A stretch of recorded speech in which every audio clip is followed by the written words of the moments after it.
नमस्कार मंडळी, जिभेवर रेंगाळणारी चव म्हणजे समर्थ किचनमध्ये मी अनुष्का तुमचं खूप खूप मनापासून स्वागत करते।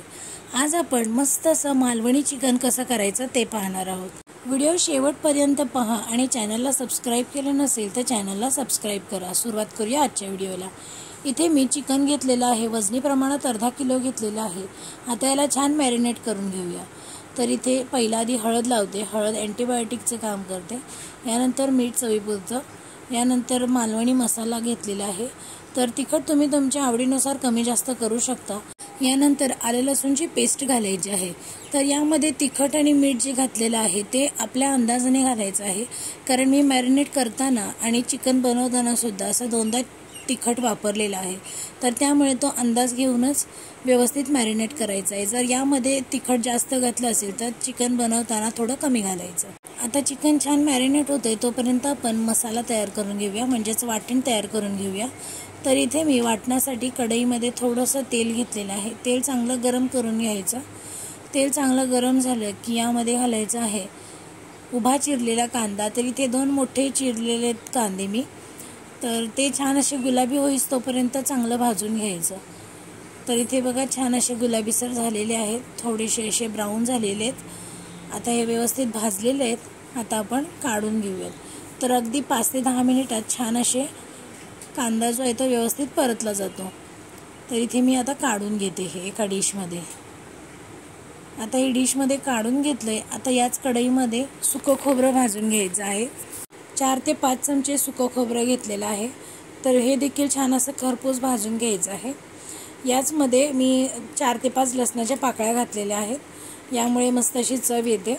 सुकं खोबरं भाजून घेतलंय। तर इथे बघा मी सुकं खोबरं, कांदा आणि कोथिंबीर हे व्यवस्थित काढून घेतलंय। आता एका मिक्सरच्या भांड्यामध्ये आपल्याला हे सगळं मिश्रण जे आहे ते आपल्याला वाटून घ्यायचं आहे। तर कांदा आणि खोबरं जे आपण भाजून घेतलेलं आहे ते थंड झाल्यावरतीच मिक्सरला लावून घ्यायचं, किंवा कोमट झाल्यावरती मिक्सरला वाटून घ्यायचं। गरमागरम असताना मिक्सरला अजिबात लावायचं नाही। शक्य असल्यास कोथिंबीरीचे देठ जास्त घालायचे, यामुळे मस्त अशी चव येते। तर इथे बघा मस्त असं हे वाटण तयार करून झाले। आता त्याच कढईमध्ये मी थोडंसं तेल घेतलंय। तेलामध्ये जिरं घातलं आणि थोडंसं मालवणी मसाला घातलेला आहे, आणि यानंतर तयार केलेलं वाटण घातलेलं आहे। तेलामध्ये थोडीशी चटणी घातल्यामुळे काय होतं, छान अशी तरी येते।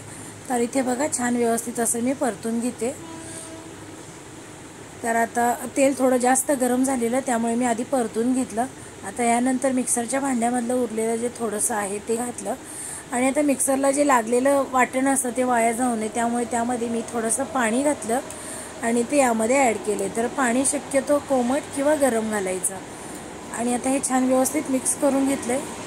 आता यामध्ये आपण गरम मसाला घालत आहोत। तर सुरुवातीला देखील आपण मसाले घातलेले आहेत, तर तो अंदाज घेऊनच यामध्ये मसाले ॲड करायचे आहेत। तर गरम मसाला घातलेला आहे 1 चमचा।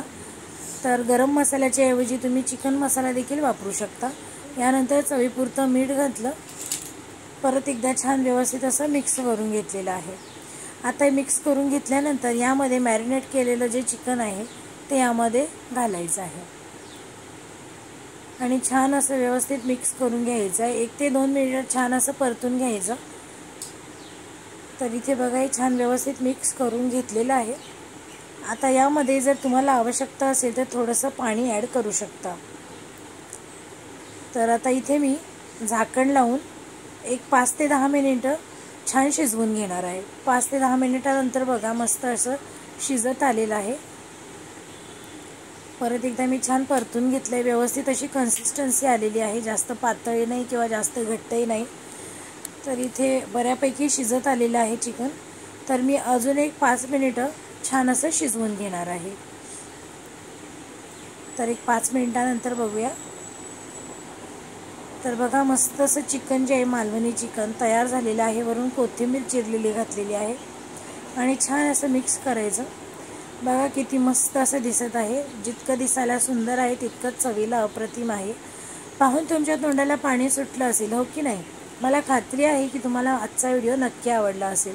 पुन्हा भेटू एका अशाच नवीन रेसिपीसह। तोपर्यंत मस्त खा आणि आनंदी राहा। धन्यवाद।